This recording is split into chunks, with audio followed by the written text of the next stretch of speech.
Hi everyone, and welcome to Lunchtime Learning as part of Cliff Digital Week. We hope that you've joined in already with our previous lunchtime learning sessions. Today, we're delighted to have Laura Neale from You Belong with us for our lunchtime learning session. Laura, do you want to introduce yourself? Tell us a bit about who you are and what you do. Yeah, sure. So my name's Laura. I am the founder and director of You Belong, which is an online community for Christians and seekers with people with chronic illness and disability to come together as people of faith and exploration to come and build community online in an accessible and inclusive way. Brilliant. How did you get into that?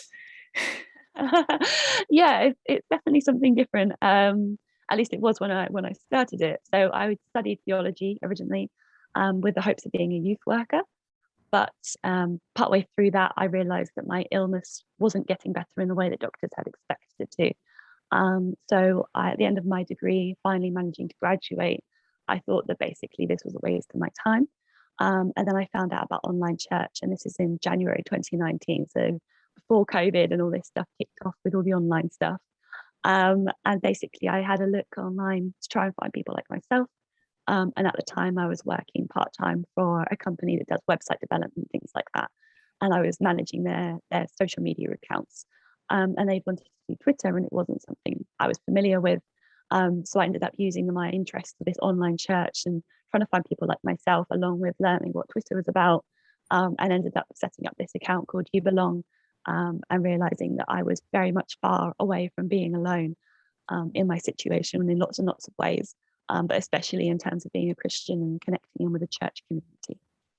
Wow, that's amazing. What an interesting place. So that was a couple of years ago with yeah. You Belong. And I guess you're not just a Twitter account anymore, you've kind of expanded outwards. Yeah, definitely. So we know that people, lots of people don't like certain platforms or just have never registered for whatever reason. So soon after starting the Twitter account, we realized that some people wanted to join in who were only on Facebook or didn't have any social media at all.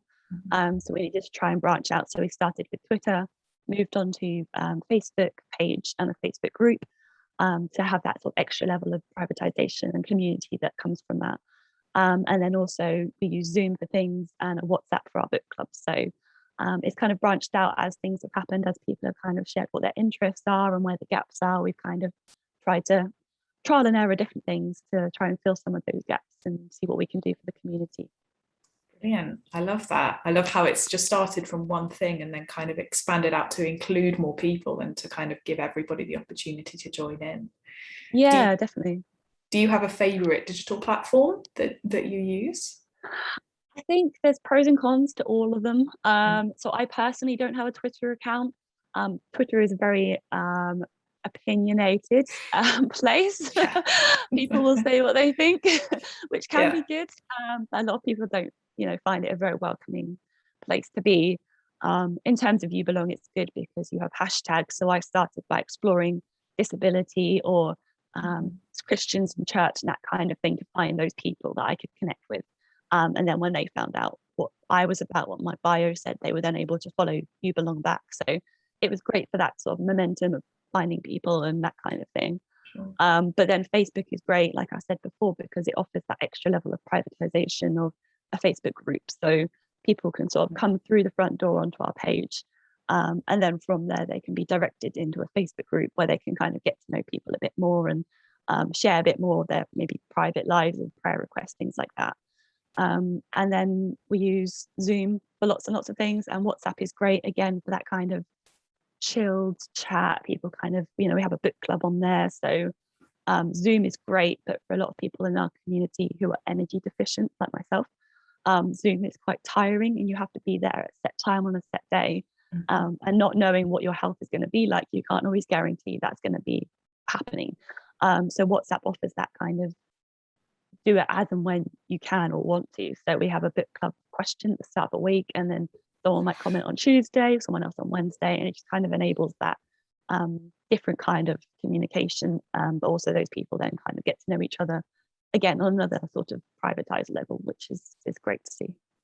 Oh, definitely. I think that's one thing that my church has really learned over the past year and a half as well, is that there are different ways of communicating, and some are appropriate to different people at different times. There are some days where I'm like, I don't want to do Zoom today, but actually I can WhatsApp someone and say, can you pray for this? Yeah, it's definitely. So yeah, I imagine there's a lot to learn from those different platforms. A lot of churches have learned a lot through this time, haven't they? So I think it's great seeing that happening. Definitely. Do you feel like this time has been, well, I guess, how has this kind of last 18 months been for the people in your community who have kind of chronic illness and disability? Yeah. So at the start of it all, I was still trying to work out what we're doing with You Belong. We'd only been running for just over a year, obviously, by the time that March 2020 came around. And so we were still building and trialing different things. And a few people had sort of said to me that they were grateful for the groups we were running, but that their local church they hadn't been able to get to for 10, 15 years, whatever, was now doing stuff online, which meant that they could now be a part of their community, and they'd recognize people that they maybe saw before and kind of knew but had lost touch with. And they felt it was great that they were able to be part of that. More recently, a lot of churches is maybe unfair, but at least quite a few churches have dropped that, even if it's not completely, they've lost that level of connection that used to happen online. And some churches are continuing with live streaming, but that doesn't enable that community connection and sort of engagement with one another. So I think it's definitely been a roller coaster for people of, oh, great, I can get to go to my church. Oh, now I can't, but now I feel connected to them, but I can't get in the building. And what does that mean for me? So it has been difficult. And especially as restrictions eased and masks weren't needed anymore, a lot of people then left their churches when they were able to go to an on-site church because they just didn't feel safe. They were in the vulnerable shielding category and just didn't feel safe there anymore, which is really sad to see. Yeah, it's kind of sad to see that, people who felt excluded maybe then felt like they had an opportunity to get back in, and then going back to normal has meant that they then felt excluded again. That's hard to process. Definitely. Have you got stories? Obviously, you've been running about 2.5 years. Do you have stories from your community that really stand out to you in terms of maybe people who once felt excluded and are finding community in a digital space where previously they weren't? Yeah, I mean, there's loads of them, and I wish I knew it was going to happen at the start so I could write them down so I can remember them, because some of them are just amazing. But a lot of them are quite private situations, so they're not really my stories to share, but generally there's definitely those stories. But I think I was talking to some of the team the other day, and we were saying about how when we came out of this lockdown, restrictions were easing and things like that, we created a statement which was about worshipping together safely that we put on the You Belong website. And that ended up getting shared all over the place. Bishop Sarah of London, she shared it publicly. My local diocese put it out to all the bishops and the local sort of church leaders, and we were trying to get them to see where we're coming from, and we're not just being sort of awkward and picky about things, but that this really matters to people, and that by being able to have masks on during singing, or having areas you can go to that are away from the general population where you feel more safe, and being able to be included online are all really important things. And I think that was listened to by a lot of people, was probably one of our best stories of this year, and that a lot of churches seem to have taken at least some of that on to how they go forward with things. So yeah. Great, that's really good. I think again, just speaking from my experience of being in different churches over my life, I don't think there's been a lot of input from people with disabilities. Like, I don't often see them at the front presenting, and I'm not aware of kind of influence and stuff. Do you think that You Belong has helped people not just feel not alone, but feel like they have more of a voice to contribute into those issues? Yeah. I mean, 1 in 5 of us are disabled, which is a huge number, really, when you think about it.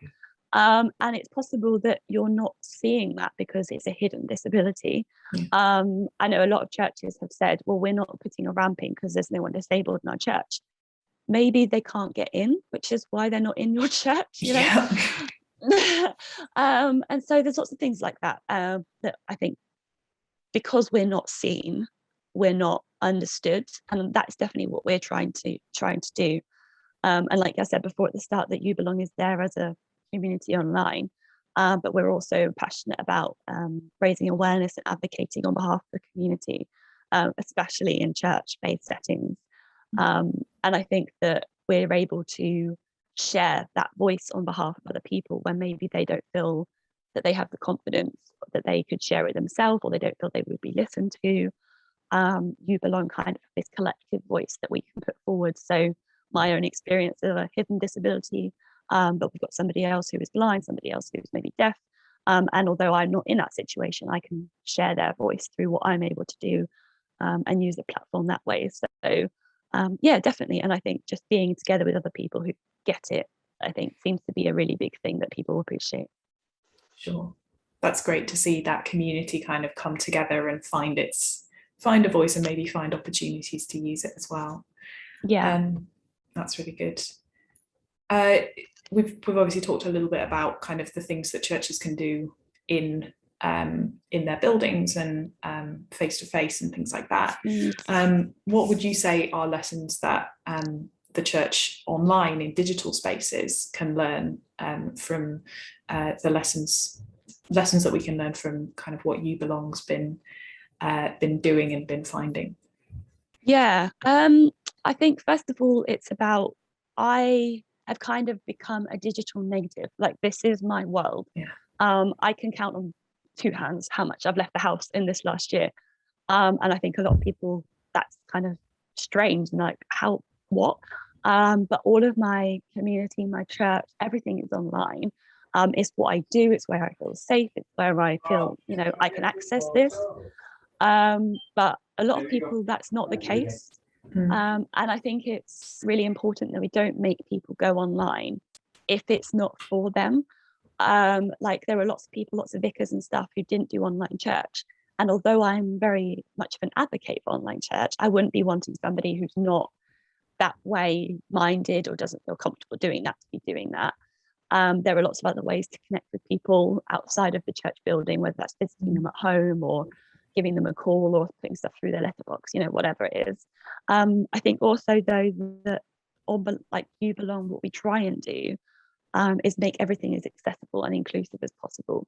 And we still don't have that perfectly. We're a not-for-profit, so I don't have lots of funds to pay for interpreters and things like that. But we are trying, and I think that's the best thing that I would want to pass on to somebody, is that whether it's online or on site, that you try your best to make everything inclusive and accessible.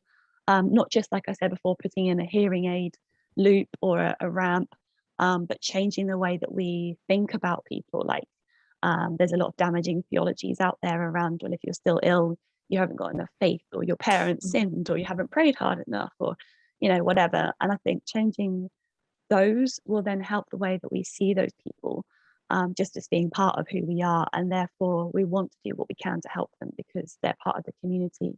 And like you said, you don't see someone in a wheelchair or on crutches up at the front, but I think we all have something to give, and God has given some of us preaching. I'm not saying that's me, but some of us those gifts, and we need to be able to allow those people to use them. And I know some churches are going hybrid and enabling their community online to zoom into services and read the reading or do a prayer or something, so they're able to be involved that way, and it's not an online community here and the on-site community here. It's bringing the two together, and that's not something You Belong to, but it's something that we advocate for and would like to be able to support churches in doing. That's brilliant. Yeah, I think it can sort of seem, the term accessible can sort of seem overwhelming. How do I make everything accessible to everyone? Yeah. Well, if you've got limited resources, that may not be the first step. The first step is trying to make it accessible to the people are trying to access it who can't. Definitely. And then kind of moving as you go along. Yeah, and also, like, if there is somebody who wants to come along and they need a ramp, that isn't just going to help that person, that's going to help everybody else who needs it later on. So it's a collective thing, despite it maybe being originally for one person. It's going to be helpful for lots of other people. And I think by talking and listening to those people in your church, as you say, starting with them and then going out wider as and when you can. Yeah, that's really helpful. What's next for You Belong? What are you kind of looking forward to, I guess, in the next year, particularly as the world changes around us again? How are you looking forwards to what You Belong will become in the next year? Yeah, I mean, when we started You Belong, I never planned to do this. It was an accident. I went to find people like me. I went to find Twitter. I wasn't thinking that God was going to be like, actually, you're going to use this. So when I went into this, it was never in a business plan kind of way. I didn't have a plan as to what I was going to be doing as this step, this step, this step. But one of the things that we do want to do is to become a charity, because then we can get more volunteers involved, we can get the word out more, and obviously get access to things like grants, which would be helpful for things in the future.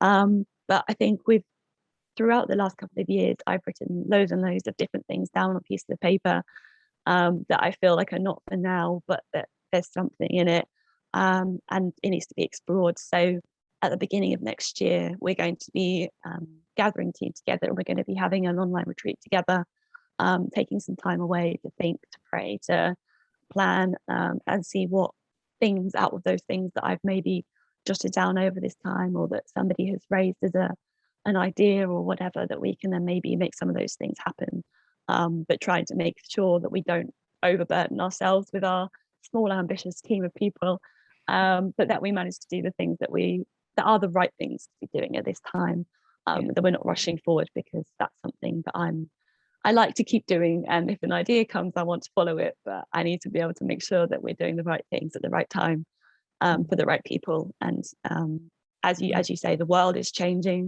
the community is changing, growing, etc.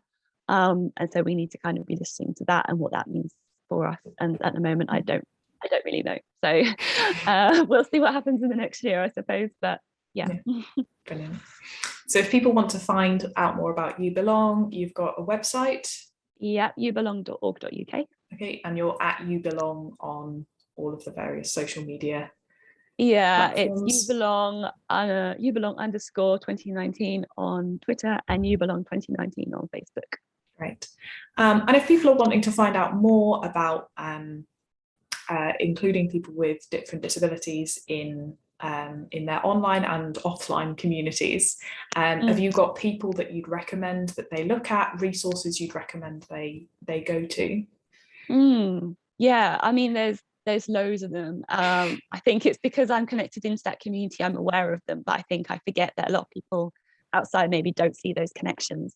But in terms of social media, Disability in Jesus, which is Katie Tupling and Bill Grabner, they're great. They do lots of stuff. They have their online service as well, which is wonderful for people if they want to tune into that each week.